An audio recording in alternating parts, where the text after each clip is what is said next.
Meeting of the Metropolitan Public Transit Authority. I'm Mark Jarrell. I'm chair of the Mecklenburg Board of County Commissioners. Thank you. And I'll be presiding over the initial portion of the meeting this evening until we have the election of a chairperson of this authority. In attendance as well are also the county attorney, Tyrone Wade, and clerk to the board, Christine Smith. At this time, I'm going to ask everyone to do the following. I'm going to ask everyone to stand for the presentation of the colors by the Honor Color Guard from the Mecklenburg County Sheriff's Office. We'll do the Pledge of Allegiance and then invocation.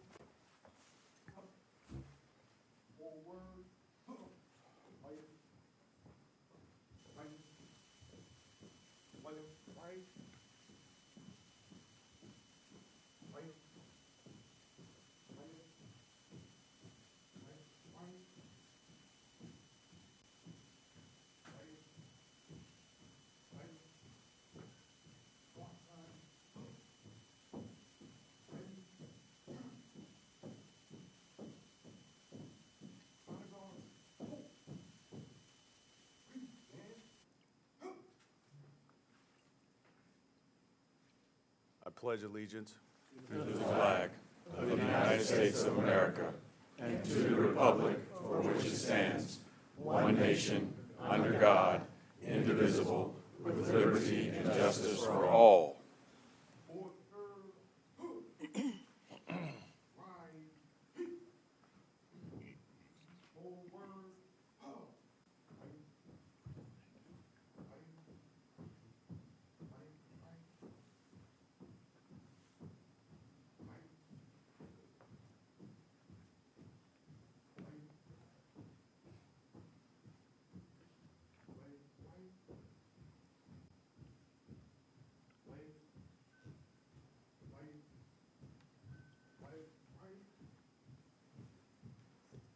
This time, I'll ask everyone to continue to remain standing. We'll have the invocation by Pastor Enrico White of Weeping Willow AME Zion Church.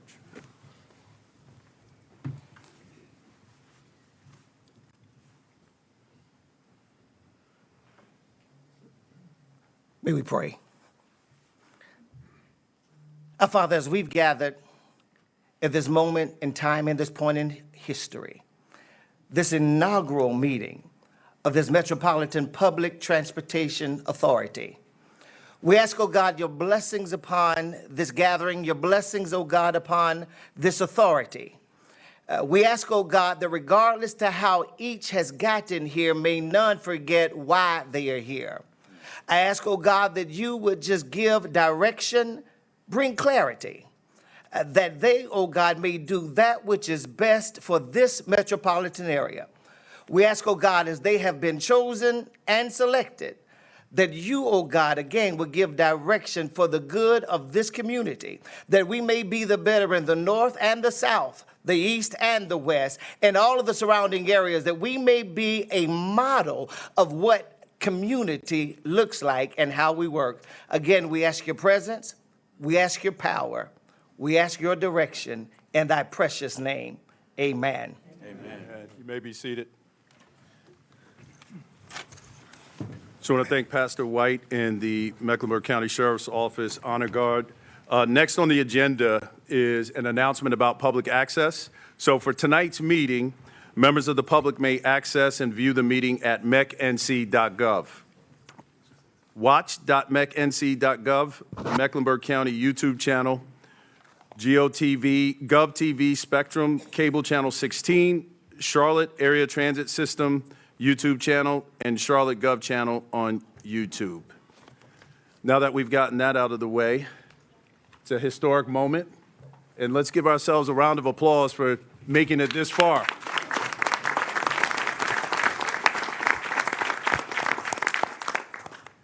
Next on the agenda, we will have comments from some of our elected officials, and specifically our mayors, and we are going to start with the Honorable Vi Lyles, Mayor of the City of Charlotte.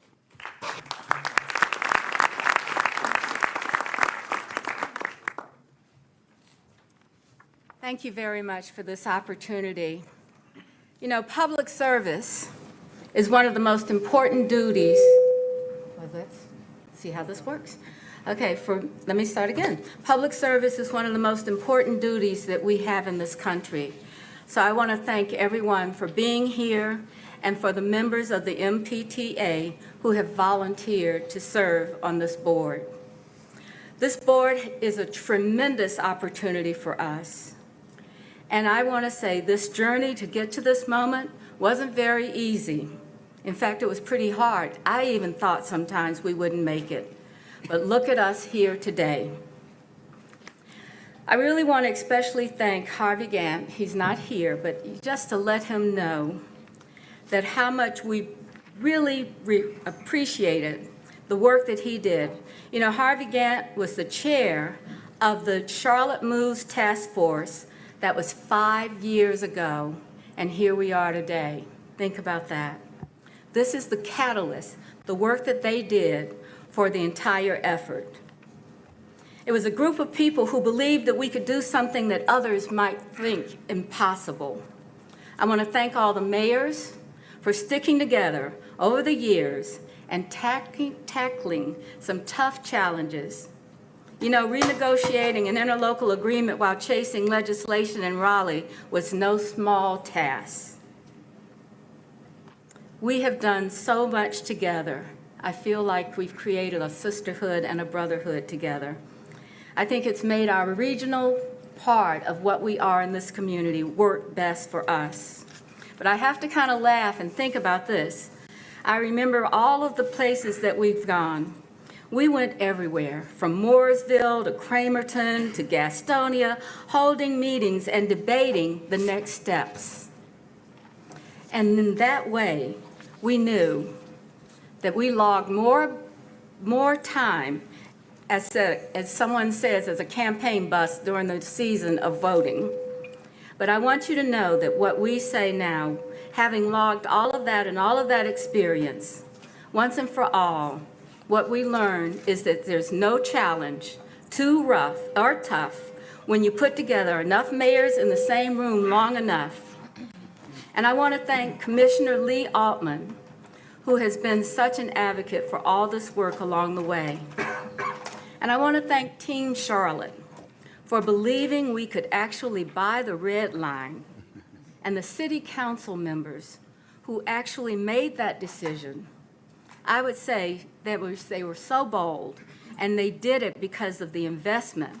Now, of course, it was $90 million as well, so that probably had a little bit to do with it.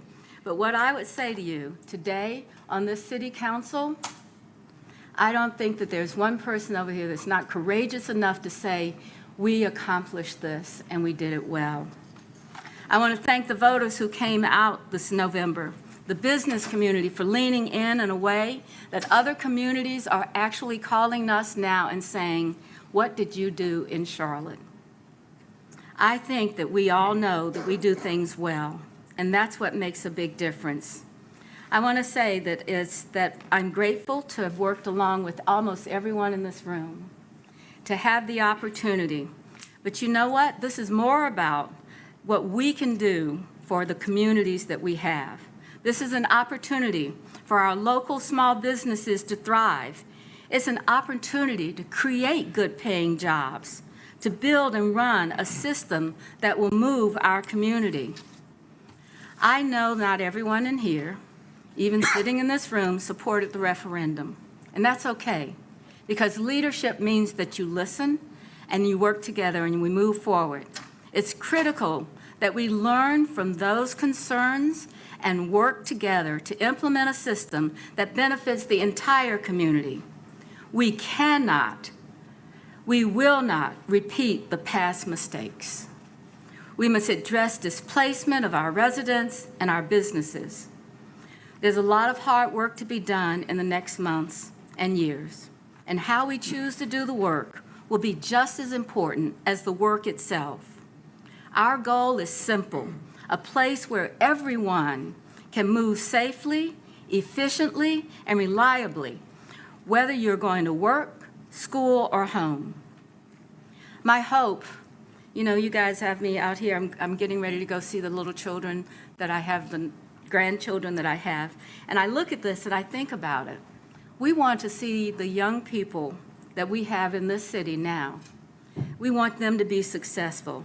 I want us to all look back on what we did to see the seeds of a great organization that serves our city, a thriving community, a city that's connected by what all of us do together. You know, speaking as a former city employee and the mayor of Charlotte, I can tell you that the people who work for CATS are some of the hardest working people, the most dedicated individuals that you would meet.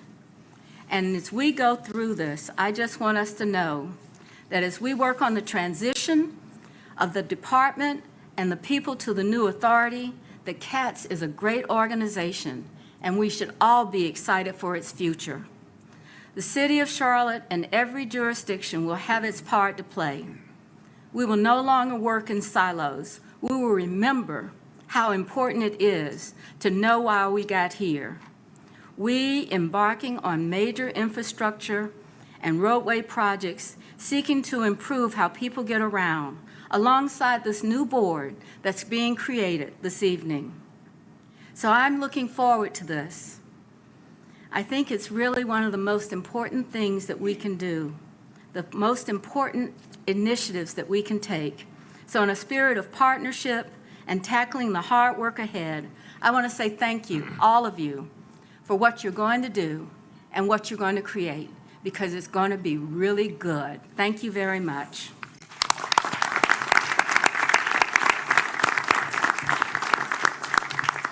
Thank you, Mayor Lyles. Next up, we'll hear from the Honorable Rusty Knox, Mayor of the town of Davidson.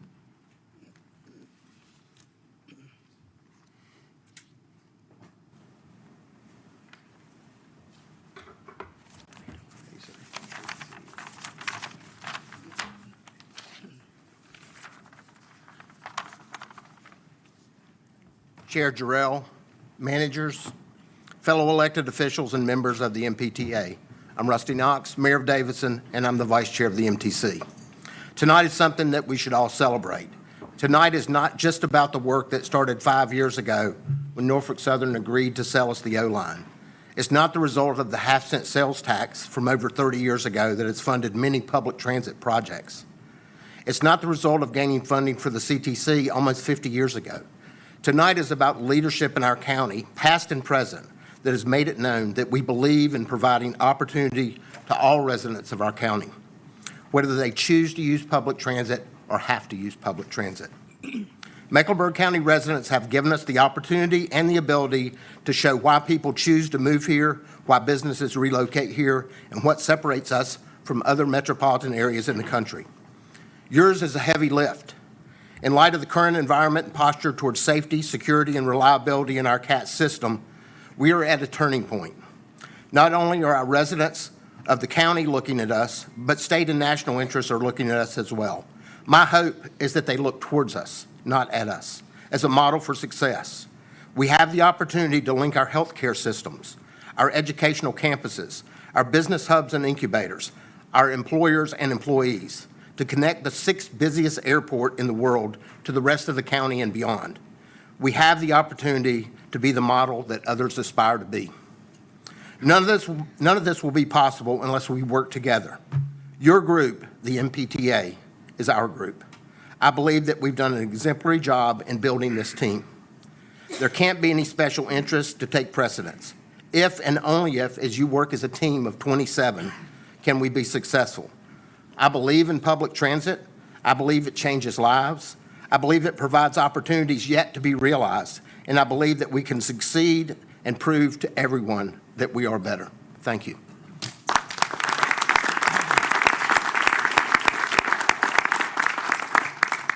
Thank you, Mayor Knox. Next, we'll hear from the Honorable Christy Clark, Mayor of Town of Huntersville.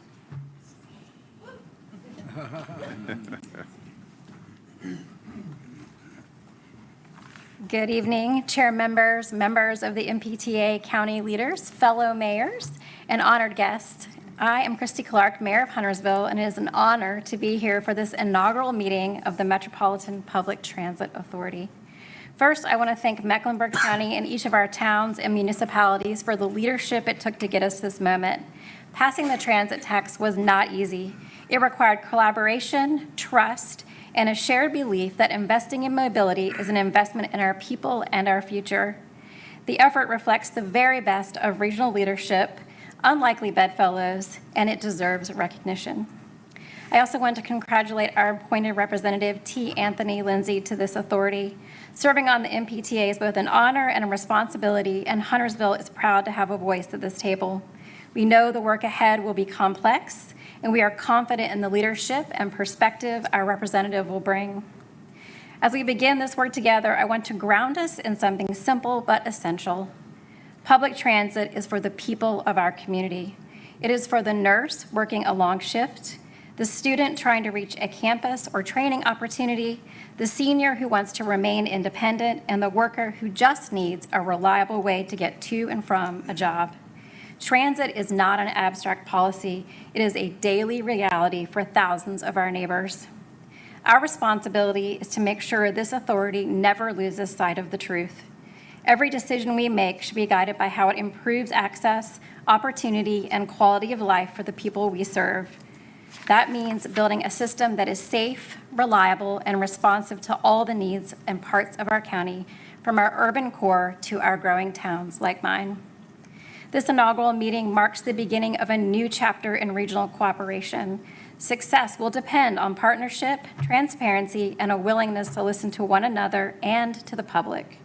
If we stay focused on the people behind the plans, the authority can deliver a transit system that reflects our shared values and strengthens our entire region.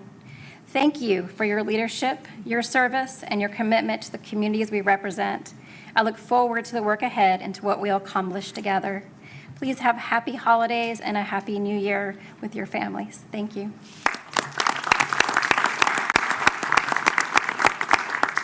Thank you, Mayor Clark. Next, we'll hear from the Honorable John Higdon, Mayor of the Town of Matthews.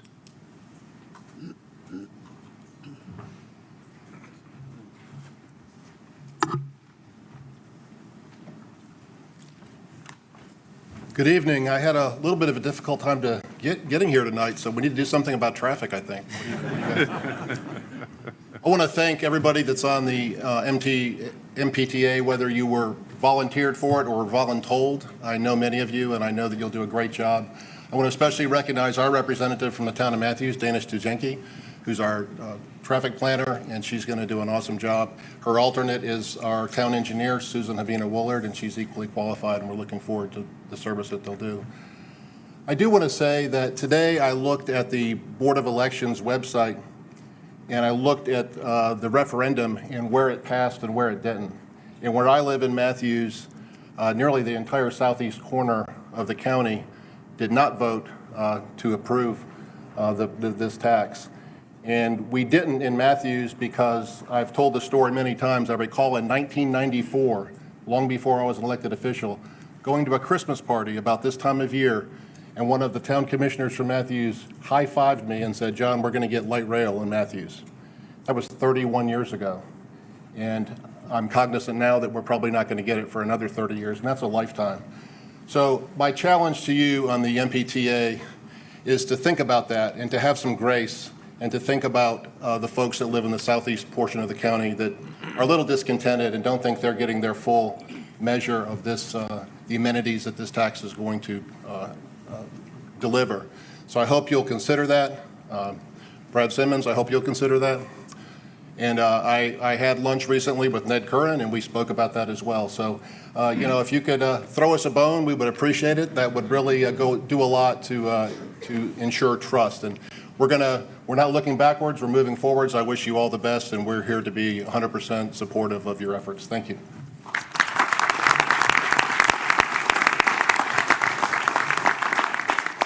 Thank you, Mayor Higdon. Next, we'll hear from the Honorable Dale Dalton, Mayor of the town of Mint Hill.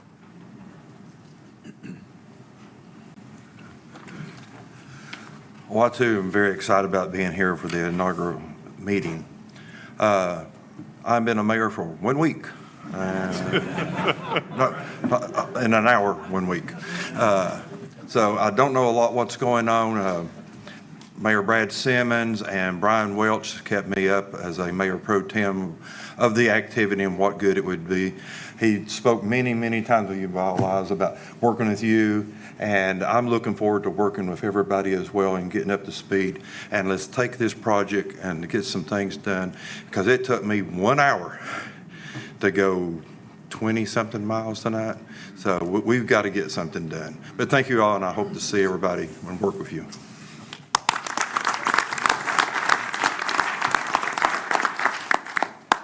Well, thank you, Mayor Dalton, and I want to thank all the mayors for your comments and your partnership. At this time, what I'd like to do is recognize any elected officials that are present. If you're an elected official, if you are able to stand, we'd like to recognize you or wave your hand. All elected officials, please stand.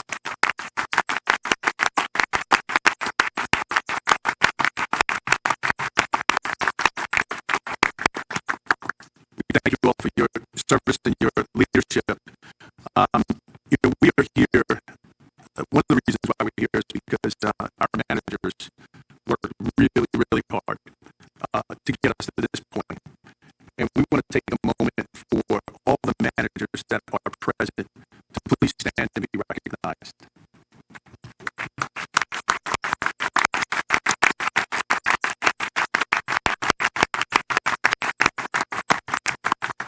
Certainly, we'd be remiss if we didn't send a shout out to all staff. So we want to thank you. Before I start my remarks, and tonight has been really reflective. We are ahead of schedule, so I'll tell everybody that. I love it. You know, one thing, particularly as elected officials and folks that live in our community, we are and should be thankful of those that have gone before us, and we stand on the shoulders of many that have gone before us. And today, I was reminded that we have lost a giant, not only for our state, but for the entire country. The 69th and 71st governor of this great state transitioned today and exchanged time for eternity, and that is Governor Hunt. And before I proceed with my remarks, I would like for us to take a moment of silence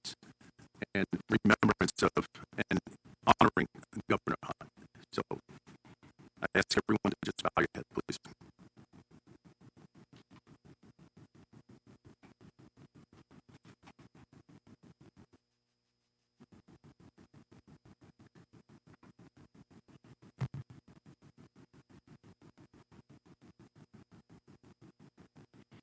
Thank you.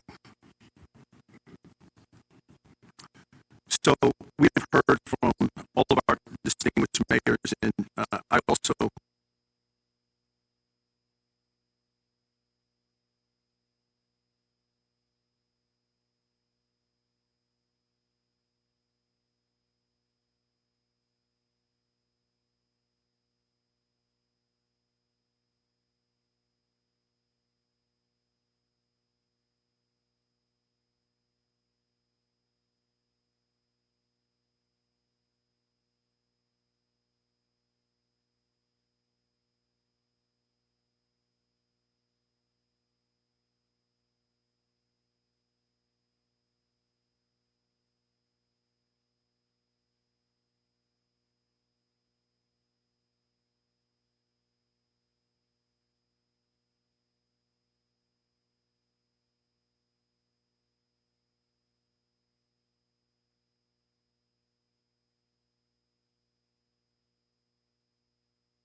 we all know that leadership requires us to do what is right, even when it's difficult. And today reflects exactly that. So I want to sincerely thank every stakeholder who showed up, who spoke up, who listened, who stayed engaged throughout this process. That includes our community leaders, our advocates, partners, staff, and most importantly, the residents of this great county. Your willingness to lean into dialogue instead of division is what made this moment possible. You helped shape something that's stronger. Today we sit here, it's more inclusive and it's more durable because it was built together. And if anybody is unclear about our why, I really feel like our why is clear. Our why is doing what's right, even when the path forward demands patience and ensuring that the decisions that we make today create a future where opportunity is not determined by a zip code, it's not determined by a background, and it's certainly not determined by a last name. Our why is access to opportunity and real tangible access that connects people to jobs, education, transportation, and economic mobility across this entire region. The MPTA represents more than authority or structure. It represents our shared belief that progress should be inclusive, that growth should be equitable, and that systems should serve the people and not the other way around. So as we embark on this journey together, let's remember this moment. Let it serve as a reminder that when we lead with respect, when we center people, and when we stay anchored in our why, we can build something that truly moves Mecklenburg County forward. And tonight I'm appreciative of the trust in this room, the trust from the community. I want to especially thank my colleagues on the Board of County Commissioners. A lot of moving parts forward for their collaboration and for their leadership. As you heard earlier, Commissioner Altman was a major force in representing Mecklenburg County, and I want her name to ring in posterity so when people hear this 100 years from now, they know what she meant to us on the Board of County Commissioners and her leadership.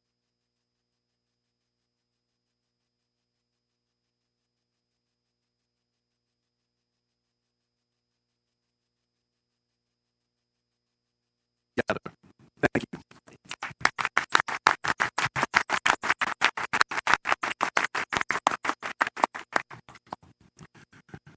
All right, now, trustees, we'll have you introduce yourselves, and we're going to start to my right with Alicia Davis Stedman, and we'll come around the dais and on the left. If you will just state your name and your appointing jurisdiction, please. Alicia Davis Stedman, Mecklenburg County. Clayton Seeley, Mecklenburg County. Kenneth Shore, Mecklenburg County. Justin Harlow, Mecklenburg County. Julie Eisel, Mecklenburg County. Mike Bryant, Mecklenburg County. Matt Wall, Town of Davidson. Dana Sujanki, Town of Matthews. Brad Simmons, Town of Mint Hill. Jeff Robbins, Town of Pineville.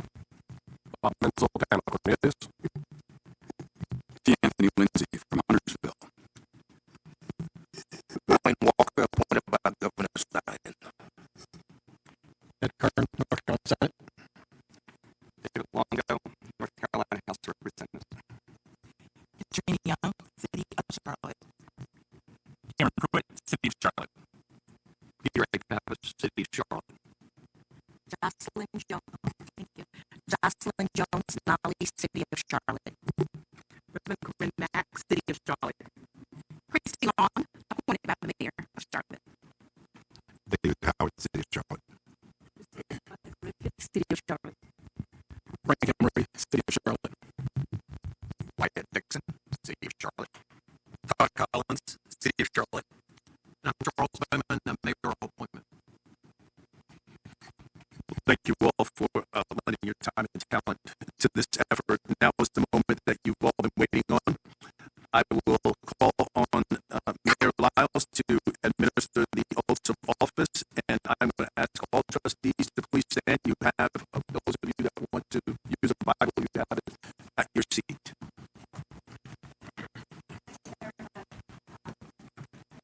You have the microphone, Madam Mayor. Thank you. Thank you very much for this opportunity to stand here. Just a couple of weeks ago, we were doing this at the city, and so now you guys get to know what it's like. So I'm going to give you the oath of office, and we will do it as a group. So if you'll follow the instructions, first, the oath of office, please state your name. That's what happens when we do it too. Madam Mayor, Yes. can we ask them to raise their right hand? You can leave the Bible on the table. Place your left hand on the Bible and raise your right hand. So if you choose. If you choose. Please. So now let's go through the oath of office. Do you solemnly, I'll give you the remarks and then you'll repeat them.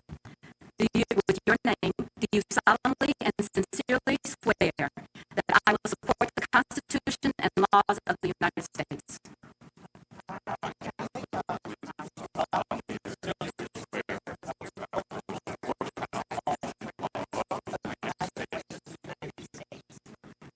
That I will be faithful and bear true allegiance to the state of North Carolina.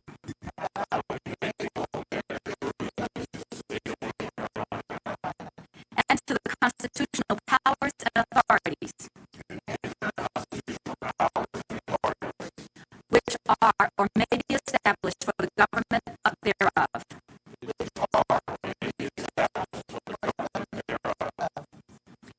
That I will endeavor to support, maintain, and defend the Constitution and the laws of said state, not inconsistent with the Constitution of the United States, to the best of my knowledge and ability. And I will faithfully discharge the duties of my office as the Metropolitan Public Transportation Authority trustee.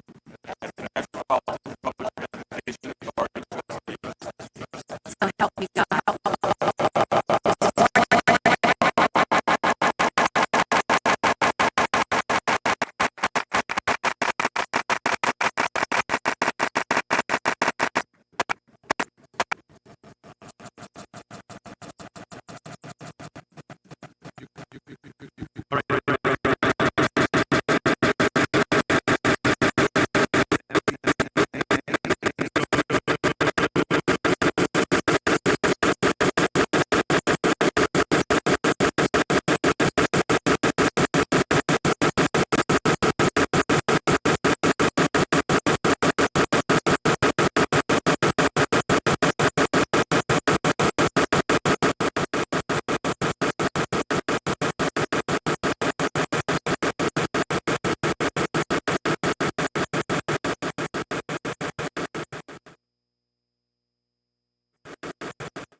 Madam Clerk, there's just one board member that will need to pick up when he returns. All right.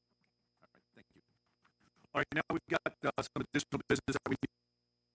First item that we need to move to is the adoption of the governing rules.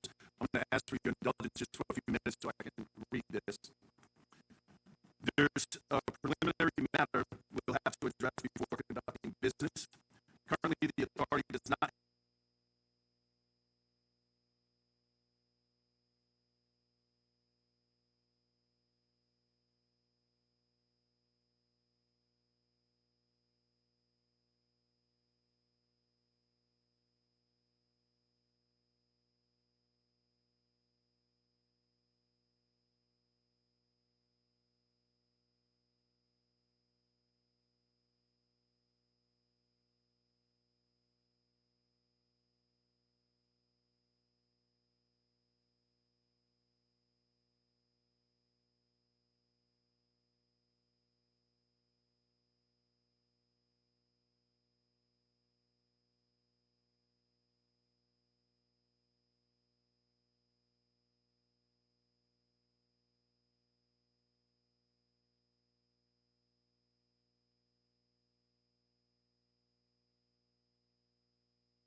The initial appointments shall be for two-year terms to be determined by lot at the first meeting, except one member appointed by the General Assembly shall be for a 2-year, and the initial term for the other General Assembly shall be for 4 years. These also are to be determined by lot at the first meeting. For the viewing public, a red chip is a 2-year term, and a black chip is a 4-year term. So appointees, you are all seated together by, uh-oh. So appointees, you are seated together by entity, and staff is going to hold each of the 4 collection bags and walking to them one by one. And the clerical staff will be responsible for announcing the name of the trustee, jurisdiction, and what term they selected after each pull. Drum roll, please.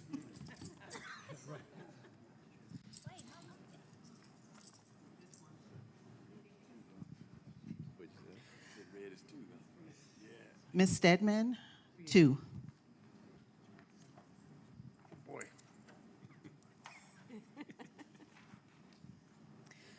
Mr. Sealy, Mecklenburg County, 4.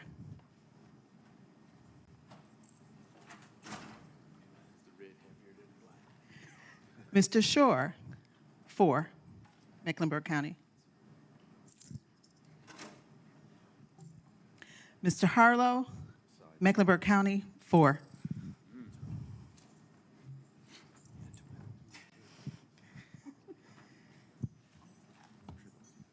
Ms. Islett. I'm sorry. Okay. 2. I'm sorry.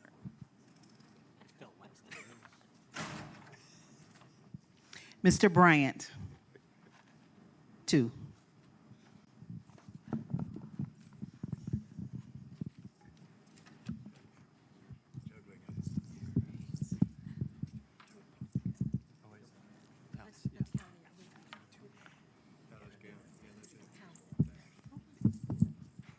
Mr. Walt, Town of Davison, 4.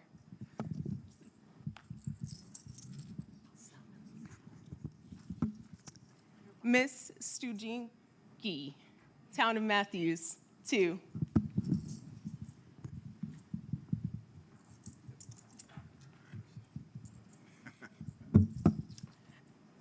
Mr. Simmons, Town of Mint Hill, 2.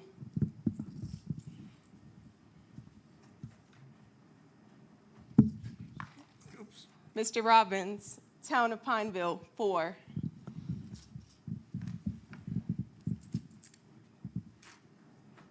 All right. Menzel? Yes. Mr. Menzel, Town of Cornelius, 4. Let's see.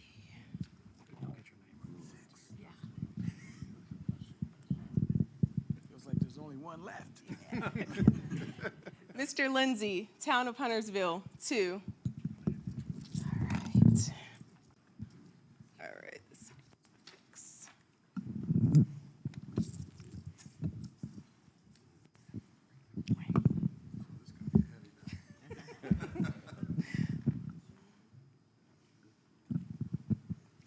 Mr. Curran, NC Senate, 2.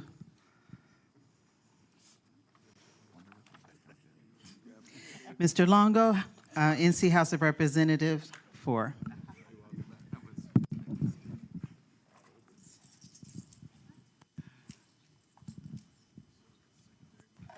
Ms. Young, City of Charlotte, 4. Mr. Pruitt, City of Charlotte, 4.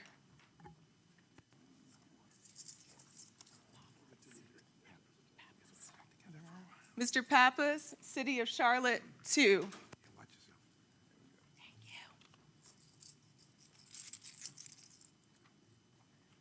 Ms. Noli, City of Charlotte, 4.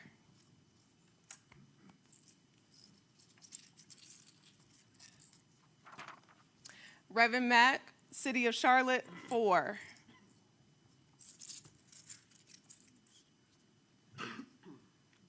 Ms. Long, City of Charlotte, 2. Mr. Howard, City of Charlotte, 2. Ms. Griffith, City of Charlotte, 4. Mr. Emery, City of Charlotte, 2. Mr. Dixon, City of Charlotte, 4. Mr. Collins, City of Charlotte, 2. Oh, there it is. Mr. Bowman, City of Charlotte, 2.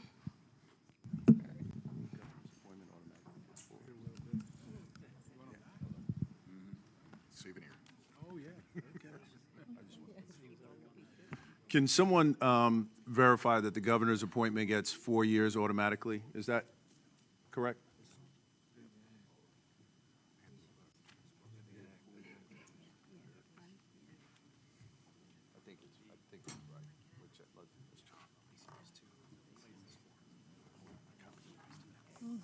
sorry. He has to pick. He has to pick. Okay, Madam Clerk, the governor's appointment is required to pick, to make a pick.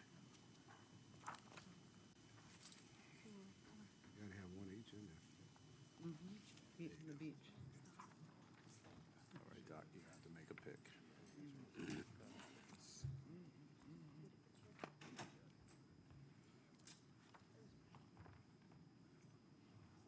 Mr. Walker, 4. All right. Better ask him, make sure it was red one in there. Thank you. We already have his. We have his sign. Emily has it. All right, so everyone has chosen their chip. Congratulations. And so we are ready to move forward with the next order of business, which will be the selection of the chair. So the process that we're going to use is we will take nominations for chair. All nominations require a second to be considered. I'm going to ask if you are making a nomination to please raise your hand to be recognized if you want to nominate someone. Once we have all the nominations in, once all of them in, we'll close. Each nominee will have up to 1 minute to be able to ask for consideration. And if a nominee does not wish to serve as chair, they should make that fact known at the time the nomination is made. And so once all nominations are made, I'll entertain a motion to close those nominations under the names recommended. So with that being said, the floor is actually open, and I will turn to Justin Harlow. Thank you, Mr. Presiding Officer. I'd like to nominate David Howard for chairperson. Okay, David Howard has been nominated for chairperson. Are there any other nominations? We need a second. Oh, I'm sorry. Second. Seconded by Jocelyn Nolly. And the motion was made by Justin Harlow. Got it. Thank you. Okay. Let me get up 1 minute. You're making a nomination, I'm sorry. No, I was going to move nomination to close. So Okay. Give me a second. I recognize Mr. Lindsay. Mr. Chair, I move that nominations be closed under said names. All right, it's been moved and seconded. All those in favor, let's see by show of hands. I don't know who seconded it. Oh, I'm sorry. I apologize. Bishop Walker seconded it. Thank you, Madam Clerk. I apologize. We need a roll call. You do need a roll call. Yes, sir. Okay, give me 1 second. All right, Mr. Bowman, yea or nay? Yay. Mr. Collins? Yay. Mr. Dixon? Yay. Mr. Emery? Yay. Mr. Potter Griffith? Yes. Mr. Howard? I'm thinking about it, yes. Ms. Long? Yes. Ms. Mack? Yay. Ms. Nolly? Yay. Mr. Pappas? Yay. Mr. Pruitt? Yay. Ms. Young? Yay. Mr. Longo? Yay. Mr. Curran? Yay. Bishop Walker? Yay. Mr. Lindsay? Yes. Mr. Menzel? Yay. Mr. Robbins? Yay. Mr. Simmons? Yay. Mr. Jenke? Yay. Mr. Walt? Yay. Mr. Bryant? Yay. Ms. Isel? Yay. Mr. Harlow? Yay. Mr. Shore? Yay. Mr. Sealy? Yay. Ms. Davis Stedman? Yay. Okay, Madam Clerk, That is unanimous. that is unanimous.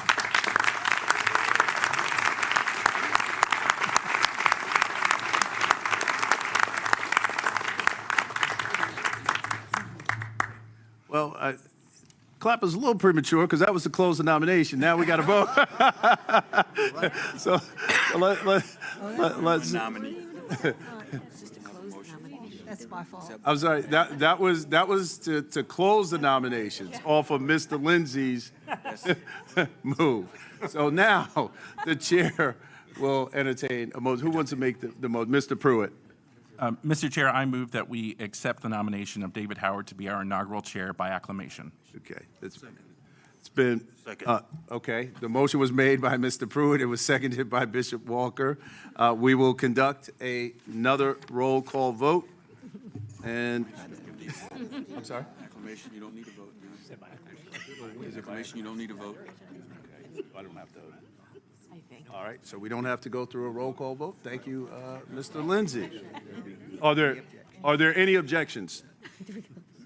Hearing none. Mr. Howard? Congratulations. Congratulations.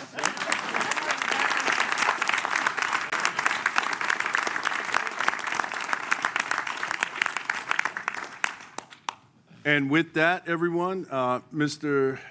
Chairman, I'm going to recommend that you come and take this gavel, number one. Congratulations to you. I'm going to recommend that you take a 10-minute recess, and not for everybody to roam around, but let's give him time to just get acclimated and get into the seat and get the script going. So I will, if you'll come forward, Mr. Chairman, I will move out of your seat and let you take over the rest of this meeting. And while he's coming, will you all just show appreciation for our clerk's office, for the city and the county for what they've done, and for our attorneys.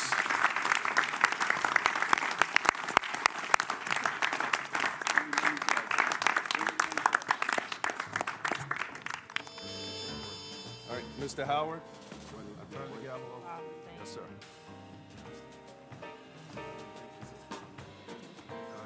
We'll go into recess for 10 minutes.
Travel. That sounds great. We're going to set up a little. I'm in. We've got some state legislative people that will meet with us in their warehouse because we do need to be able to.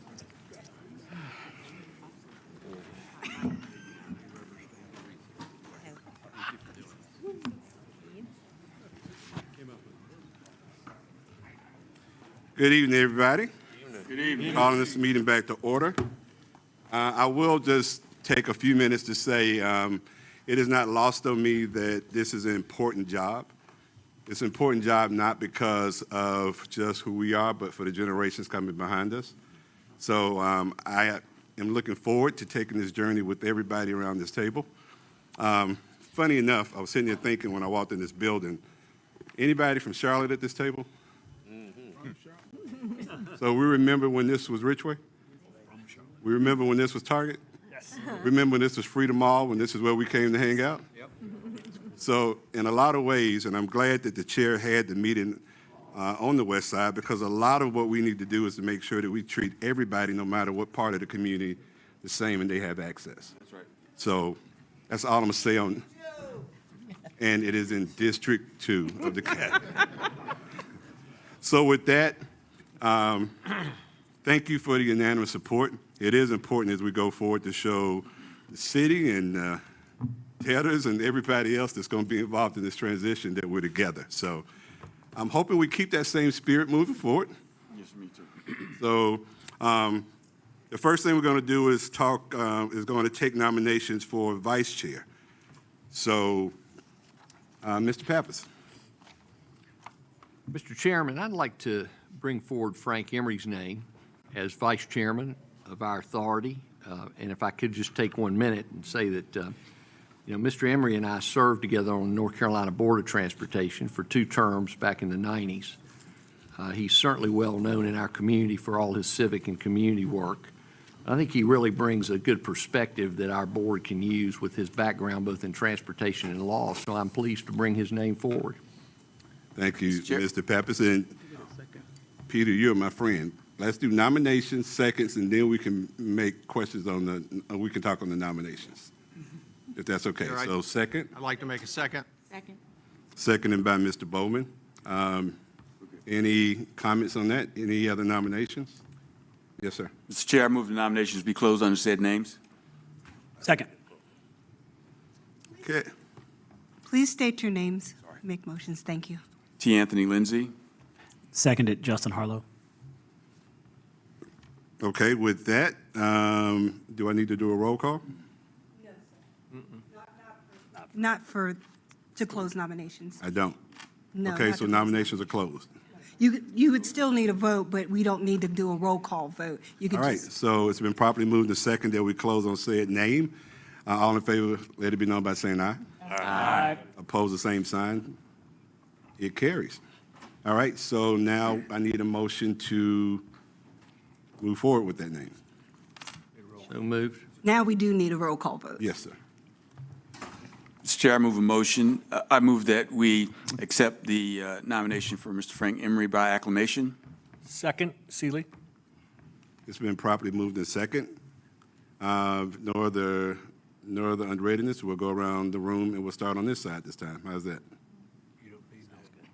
Mr. Bowman? Yay. Acclamation. All right, Mr. Collins? Yay. Mr. Dixon? Yay. Mr. Emery? Yes. Ms. Griffith? Yes.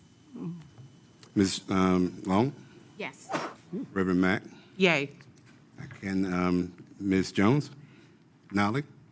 Yes, yay. Mr. Pappas? Yay. Who is that? Mr. Pruitt?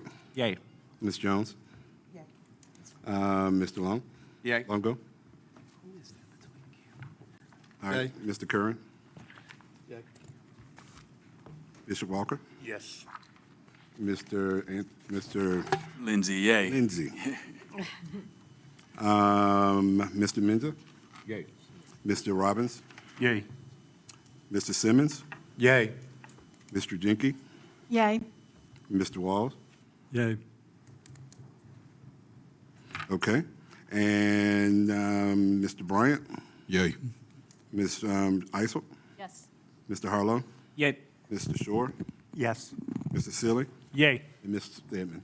Yay. Congratulations, Mr. Emery.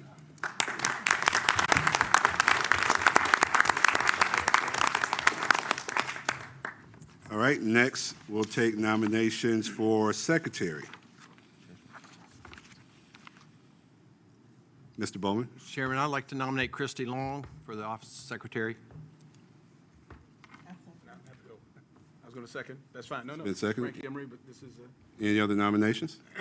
Yes, sir. I'd like to nominate Reverend Corinne Mack for secretary. Is there a second? I'll second that. All right, so we have two people. Is there any other nominations? Get a, Move to close the nominations on the two said names. Second. it's been properly moved that we close on two set names. It was moved by Mr. Harlow and seconded by Mr. Mayor Simmons. So call for the question. It's been properly moved and seconded. All in favor, let it be known by saying aye. Aye. Oppose the same sign? Then it carries. All right, so in the order of nominations, Ms. Jones, Ms. Long, you will get a minute, and Reverend Mack, you'll get a minute as well. So, Ms. Long? Certainly.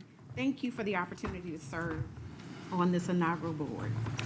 I've spent my career. Can we pull the microphone over just a- I've spent my career at the intersection of standing up new organizations and ensuring that risk and controls were in place. I think what this board needs as an inaugural board is really someone who can take us from governance to execution. I think that with my experience in a heavily regulated environment, I'm the right person for this role. I made a few notes, and so I'll be brief. I'm comfortable moving from out of order to simplify. I bring a risk and control discipline. I know how to partner with power, not compete with it. I communicate in a way that reduces friction. So today I ask for your vote for secretary. Thank you, Ms. Long. Reverend Mack?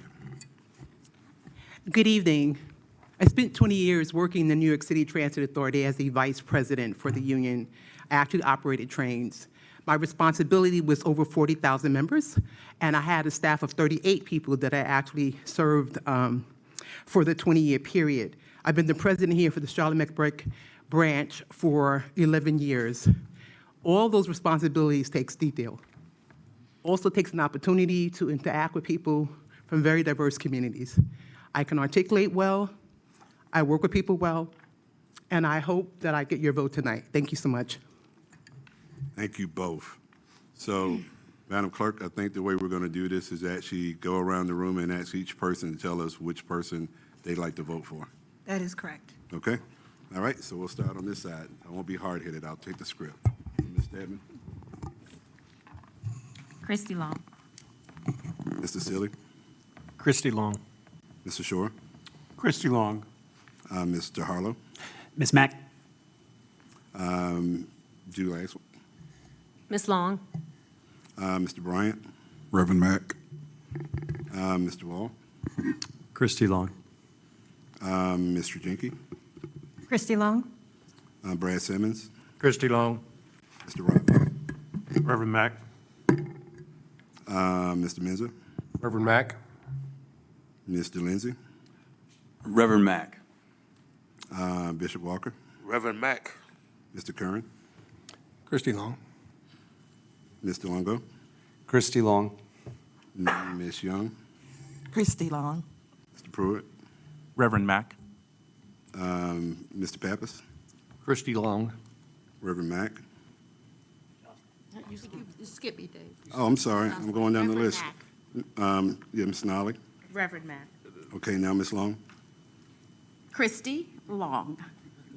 Reverend Mack? You skip me. Reverend Mack. Ms. Griffin? Christy Long. Mr. Emery? Christy Long. Mr. Dixon? Christy Long. Mr. Collins? Christy Long. Mr. Bowman. Christy Long. Congratulations, Ms. Long.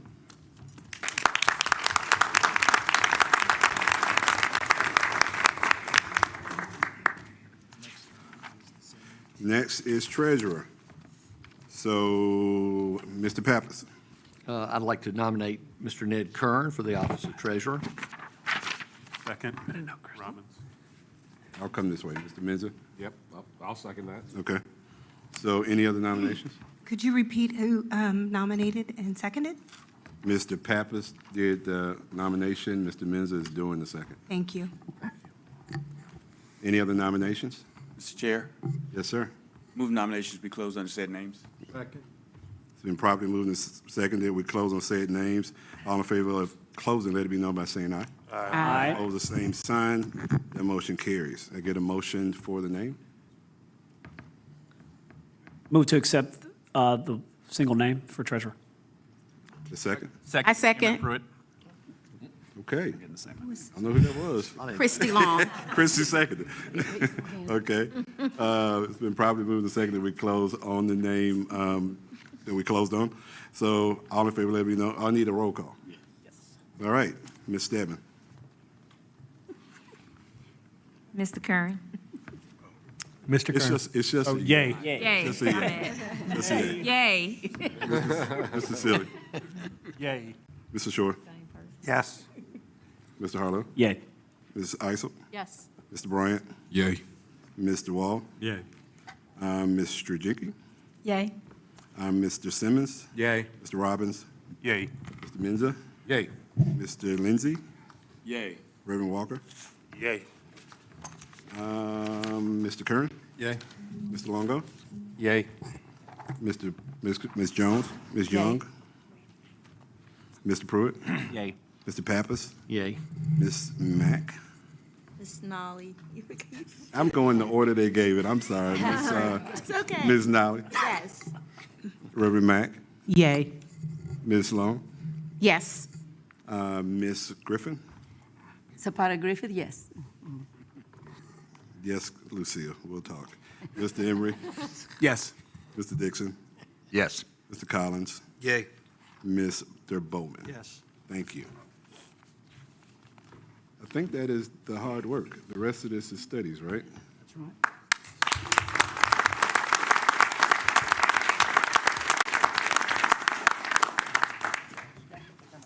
Lucia, Mr. Reverend Bishop, and Bishop Walker and I served on the Planning Commission together, so you're going to see us take jabs at each other every now and then. So, with that, we move forward with the business at hand, which is the studies. Is there somebody going to give us a report on the studies, or are we just going to move forward with them? Yes, Mr. Chairman. Take a moment to get them Yes. Thank you. All I have.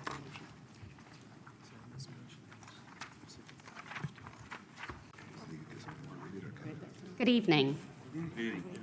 I'm Catherine Clodfelter. I'm an attorney at Parker, Poe, Adams, and Bernstein. I am one of the numerous consultants whose brains and experts went into the report that you have before you, and I am here to discuss with you about the report.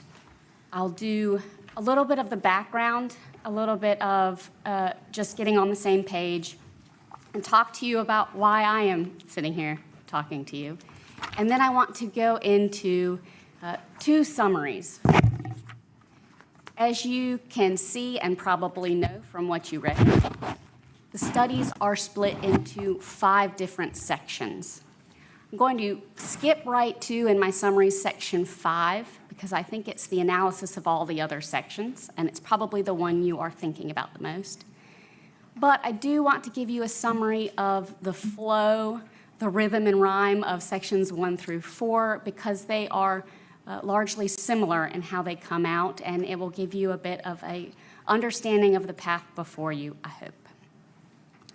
So to start, I also want to acknowledge that I am joined by Scott Leo and Jorge Luna, again, 2 of the consultants in the group. Parker, Poe, Adams, and Bernstein was the law firm involved, and VHB is a team of engineers who are also involved.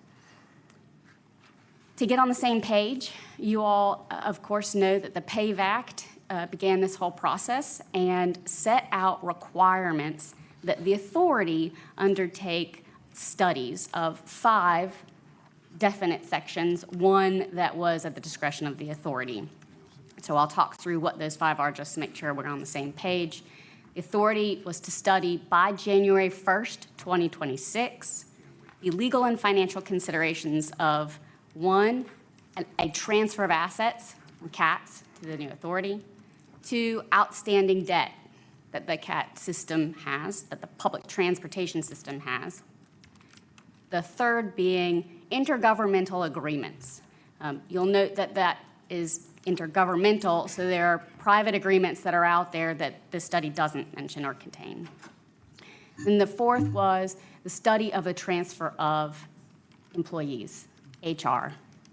So those are the first 4. The fifth, using the words straight out of the PAVE Act, where it was to be a recommendation as to whether a transfer of assets, liabilities, and operations was feasible and advisable. And I will say, so you understand, when we say advisable, we are not talking in a policy sense. Our consultants took that to mean the PAVE Act asking, are there any insurmountable barriers, obstacles to a transfer so that it would be not advisable to do what's set out in law? So answering 2 negatives in the positive, we are discussing whether it is advisable. I'll go back and start at the beginning of why I'm here talking to you. Again, as you can appreciate, given that it's December 18th and the study is due on the desk of certain other parties by January 1st, there was a very limited time to be able to accomplish what this body needs to accomplish. The Metropolitan Transit Commission directed the city to move forward with the study so that this body would start on the right foot on day 1 and get the information that you need to move forward. So consultants were engaged to perform the study that sits before you. How did we do what we did? We, again, with the limited time, took this as an opportunity to seek comprehensive but certainly not exhaustive information about the transfer. So imagine the amount of documents that are related to the assets, and you don't just have to imagine, you will come to find out, related to the assets, the number of intergovernmental agreements, the number of debt instruments, and then, of course, the HR aspect of all of this. For each of those studies, the team asked for, again, comprehensive data from the city, from CATS or other departments to be able to look through and better understand not just a system in general of transfer, but issues unique to CATS. Once we gathered that data, which is all set out in each section within the report you have before you, we then went to okay, what are the legal and financial considerations that will have to be dealt with in order for a transfer to take place? The legal and financial considerations are also by no means exhaustive. There will be things that come up that are not listed in the study. The study is not meant to be comprehensive. It is not, exhaustive. It is meant to lay out an issue spot to know whether or not this is all feasible and to give some information so when you start on day 1, again, this is sort of the ground zero. When you start on day 1, you have some information to work with. That leads me to what this study is and what it isn't. This study is not a binding path of what the authority will do.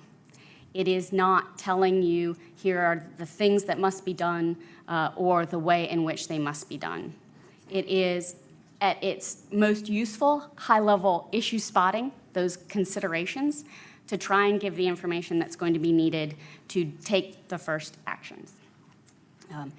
It is, like I said, a general idea of the things that will happen as you set up a public body, so both the practical as well as some of the timeline considerations. A lot of what is before you as a body involves the practical reality of setting up a public body. There are both legal and practical requirements that are set both in the PAVE Act and by other law that the PAVE Act refers to that will guide and sometimes influence greatly the decisions and the timeline before you. So a good amount of the considerations really depend on the timeline, the practical nature of what you're doing, and the legal structure that the PAVE Act sets out for the public body. What it is not, again, is legal advice. So we are a team of lawyers who were here to make sure that the legal considerations were set out as we saw them. But again, with the practical, with the necessity for day one, there will probably be a team of professionals who you hire to help you undertake setting up a public body and going through all the actions that are required under the PAVE Act for the transfer of assets, liabilities, and operations. All right, so now that I've taken you through who I am, what this is, what this isn't, I'll go ahead to the meat, which is study item 5, right? A recommendation as to whether this is feasible and advisable. And by this, I mean only looking at a transfer of assets, liabilities, and operations. Yes, it is feasible. You are a public body. And as a public body, the authority and the city can do the main issues that are going to arise in a transfer of assets and operations. And let me talk through those two things just a little bit. The biggest hurdles out there, both on a legal and practical stage, are that there is existing debt associated with the CAT system. That debt cannot transfer. That debt cannot transfer. I'll say that again. There is also collateral that exists to secure that debt. So either collateral that was purchased with that debt or otherwise identified with the debt instrument, and the debt instrument says, in other words, the agreement that was entered into in order to take out the debt, that says you cannot transfer an item of collateral while it is securing the debt. So on day one, no matter what the PAVE Act says about transition timeline, there will be some collateral, some assets that cannot transfer. The good part of being a public body and under the PAVE Act is that this authority has the ability to enter into what's known as interlocal agreements. It's under the interlocal cooperation statute. That will allow the authority and the city to undertake a time of use and operation of the public transit system that exists while some assets remain with the city, with the debt, and while some assets are able to transfer and operations able to transfer. So you have those tools as not only a public body, but importantly because the PAVE Act says you do. And so it is feasible to get over that hurdle of the debt remaining in place. The other practical hurdle to think through, again, and I've said this before and I can't say it enough, is the amount of work that's really necessary just to set up a public body. That work also has to be somewhat duplicated in order to have employees. As you can all appreciate, there are certain HR policies, benefits, et cetera, that must be in place in order to have employees covered by those policies, right? So the PAVE Act does require the entrance into the local government employees retirement system. There are other consider whether or not to also provide to employees. So the act of doing that simply takes time, and that's just a practical issue. Fortunately, there are a lot of companies that do this all the time and some local governments. So there are methods out there to help in a transition period, whatever you determine the transition period to be. So in looking at that, we were able to say, despite these large hurdles, there are tools out there, things that are set up and in place so that you all can achieve them.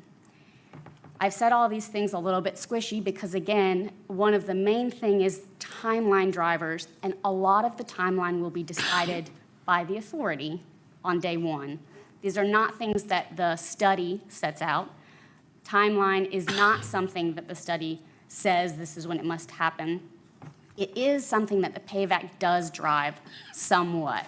So in setting up all of these, important things to think through are the timeline under which a public body needs to be set up and a timeline under which all of the transfer needs to start occurring. So again, the PAVE Act, realizing that debt cannot transfer, that certain assets won't be able to transfer on day one when other assets transfer, recognize that there will be a period of time and that there are agreements that will need to be entered into in order to make that achievable. So that's the feasibility element and aspect. I've hit high-level description of the hurdles. Again, the second part of that is, of course, is it not advisable? And the answer to us, with the tools that the authority has in place, as we set out in the study, is that no, it is not advisable. So therefore, it is advisable to make a transfer. Not a policy, a discussion, but simply an analysis of whether or not there are possible pathways to achieve what you're required to do under the PAVE Act. Of course, I say possible pathways, again, because while the study might discuss some of those pathways so that it's clear to the reader they've been determined and dissected, they are not the required pathways. All of this can be done and will be done however the authority decides to do it. So that's the summary of feasible and advisable. That is study item 5. I'll go back now to study items 1 through 4 and give you just a summary again of how this sort of rhythm plays out based on the timeline issues I've also talked about already. Assets, as you know, that are covered with debt or are collateral for debt cannot transfer. The debt cannot transfer. And so while there might be a start date to a transfer is a period, not a point in time. But I've not actually said what assets are transferring. The PAVE Act doesn't actually say what assets are transferring. It says the CAT's assets. And there's nothing in this study that says what is and what isn't. In fact, there is a good amount of work that it will take to determine the assets that are collateral, and the other restrictions that are on the assets. That's a fair amount of detailed time needed and a determination. Some of that will be set out in all information that CATS has, and we have verified that CATS has all of that information. And some of that will be negotiation that you all start on day 1. Again, this is week 0. So the real first task is identifying and getting your hands around the transfer itself. Beyond that, understanding the restrictions on what's transferring and how the authority will work with, enter interlocal agreements with the city or other entities in order to make that transition happen, right? To operate the assets that aren't transferring, to agree on things like how liabilities will be handled, to agree on who will keep the insurance, all of those details. That's sort of a second phase. Then you get to the actual discussion of and implementation of that. Again, there'll be a timeline that you all will negotiate and think about and talk about. Setting that timeline is not in the study. There are some requirements in the PAVE Act, but they're really just beginning dates. So there'll be a period of transfer that this body will need to determine based on the assets and the restrictions on the assets and the operations. Following that, there might be a period of time in which some assets that are used for public transportation don't transfer, or some assets that are transferring are also used for other public benefit. And so it's most likely, though everything is still up to the authority and the study doesn't say it has to happen, but there's most likely going to be a time period in which after a transfer, there's still a lot of coordination and collaboration between the local governments to run for assets that have not transferred or that have some other public use. That's a general summary then of the rhythm of assets. That plays out for each of the studies. You'll have that same situation when it comes to intergovernmental agreements. You've got to identify them. You've got to figure out whether they can transfer. And then in determining that, you have to work with the other parties in order to make sure all of the restrictions or agreements and covenants that are set out in those agreements can continue so that the public transit system can continue as it exists, which is the words of the PAVE Act. The same thing with employees. There'll be that time period of identifying how and naming a time period of transfer. That might be one of the most important tasks that you take on. Again, I say might because you decide what's the most important task you take on, but certainly giving employees comfort and knowledge of when a transfer is going to take place is key to retention. So once I've gotten now through the summary of the 4 studies, 1 through 4, I've told you a summary of the feasible and advisable recommendation. The other documents that we provided are documents really to help you do what you need to do with this study. The PAVAC says that the study is to be published and then submitted to certain other bodies by January 1st.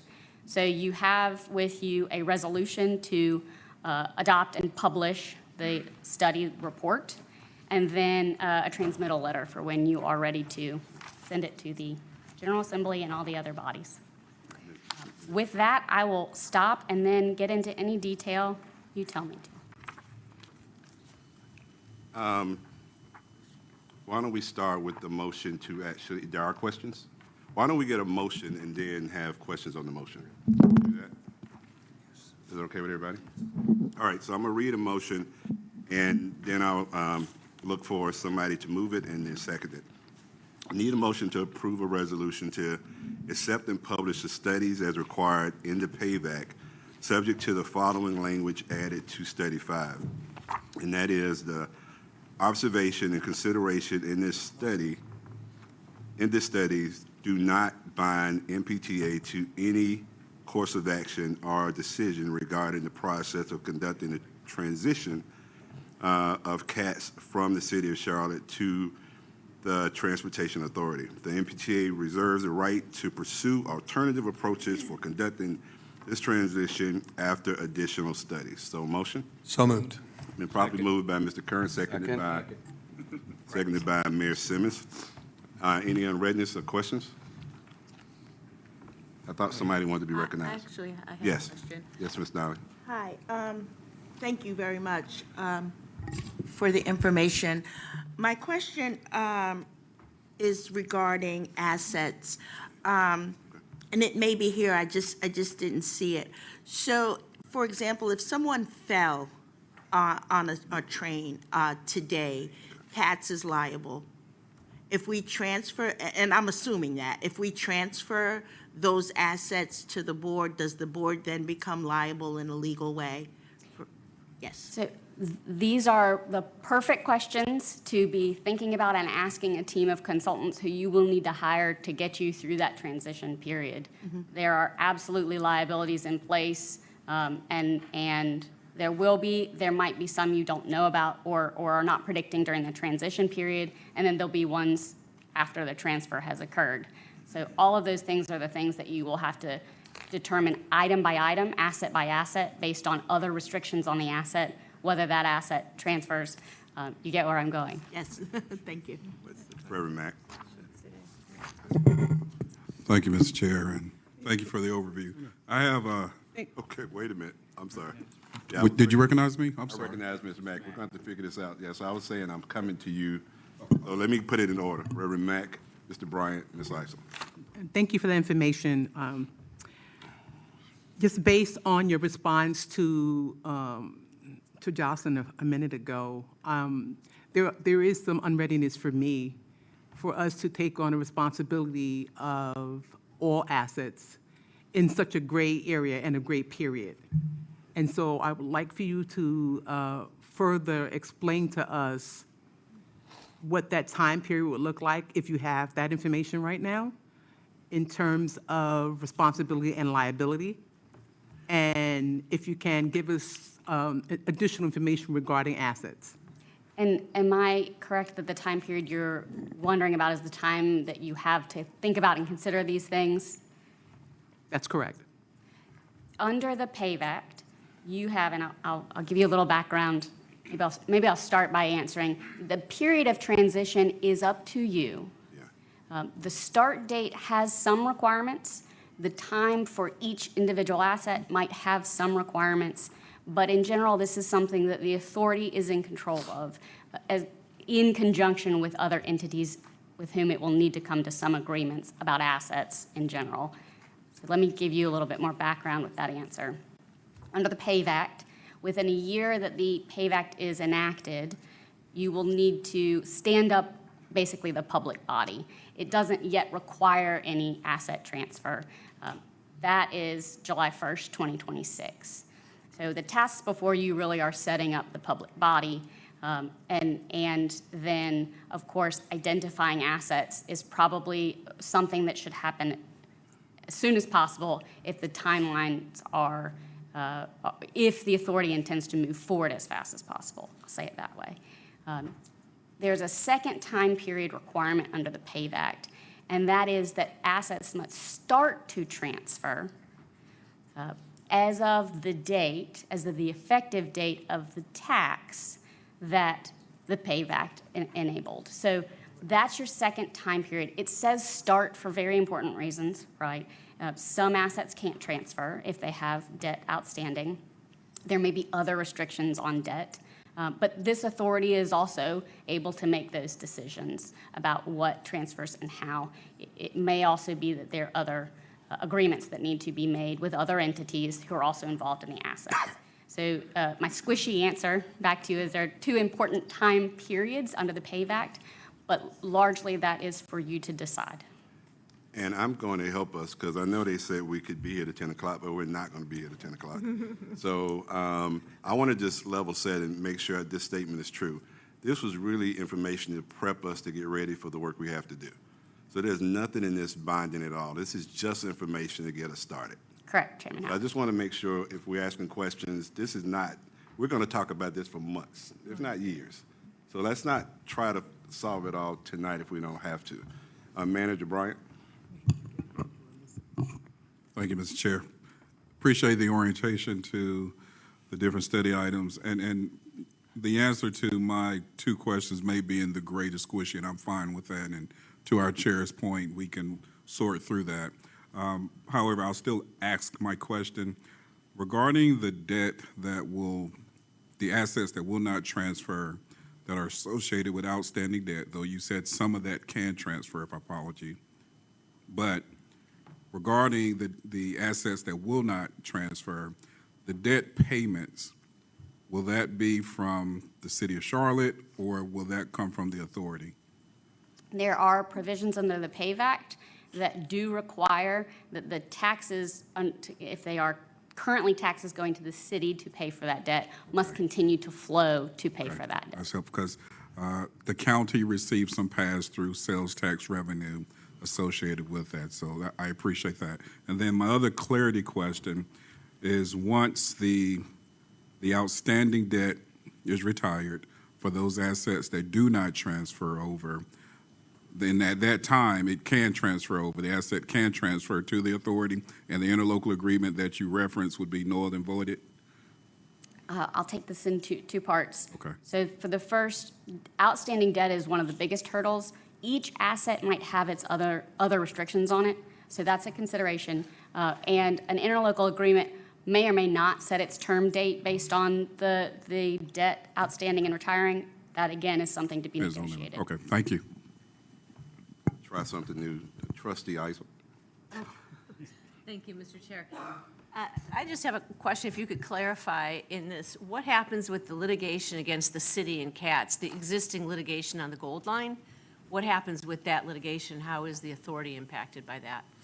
It is litigation concerning assets that are related to Katz, and so that would be a point of discussion and negotiation for the entities involved. Okay. Thank you. Mr. Menza. Trustee Menza. Thank you, Mr. Chairman. The one thing I haven't heard you talk too much about are the grants. As I read through the study, there's about over $1 billion worth of grants from the FTC or FTA, and then there's another $300 million from the state of North Carolina. How did that impact your study as far as feasibility and advisability? It follows very much in line with the other outstanding debt instruments, but they all are, unlike the debt, a lot of it depends on approval from the federal and state government to transfer those agreements. Each grant has with it accompanied an agreement with the state or with the federal government, whoever's doing the granting. And currently, those agreements contain covenants that say transfer won't occur without approval. There's not an expectation in doing our review of the assets and the liabilities that there'd be any reason not to approve, but that's a process, right? So you have to work with those bodies. The second issue in having those grant agreements is that not only would the grants transfer and the assets with the grants, but the covenants that remain in those agreements would also be expected to transfer, most likely. Federal and the state government are probably going to have the same requirements of the authority as they do the city. So one of the main factors that will have to be considered is whether or not and when the authority can meet certain grant obligation requirements. There are things that might be more administrative, like reporting requirements that could be agreed to by either party or any entity involved. But there might also be some other qualification requirements, federal or state qualifications. There is a phrase called designated recipient that I will not get into details about, but essentially meaning that the federal government gets to pick who the grant goes to, gets to approve, the governor's involved in that. So there are some approval processes that are required that we don't see as an insurmountable hurdle, but it's one of the practical things that needs to go through. There are also some practical issues on the authority being able to comply with the grant agreements and the city still being able to comply with the grant agreements. So this goes for both bodies and will be something that probably needs coordination. Thank you, Mr. Chairman. All right, I'm going to move us on to vote. In fact, I'm going to just make one comment. We have to do this by the end of the year, so if we don't do it tonight, we have to call another meeting. All right, so let's start with the motion over here on this side. Ms. Stebbins. Ms. Silly. Yay. Mr. Sear. Yes. Mr. Harlow. Yes. Ms. Eisel. Yes. Mr. Bryant. Yay. Mr. Walt. Yay. Mr. Jenke. Yay. Mr. Mayor Simmons. Yay. Mr. Robbins. Yes. Mr. Menza. Yay. Mr. Lindsay. Yes. Bishop Walker. Yay. Mr. Curran. Yes. Mr. Longo. Yes. Let me get this right this time. Ms. Young. Yay. Mr. Pruitt. Yay. Mr. Pappas. Yay. Ms. Nolly. Yay. Ms. Mack. Yay. Ms. Long. Yes. Ms. Lucia Zavada Griffin. Yes. Mr. Emery. Yes. Mr. Dixon. Yes. Mr. Collins. Yay. Mr. Bowman. Yes. That passes unanimous. Thank you all for that. And with that, just a couple of other small things. I want to again congratulate Mr. Emery, Ms. Long, as well as Mr. Curran, as the new officers of the inaugural MPTA.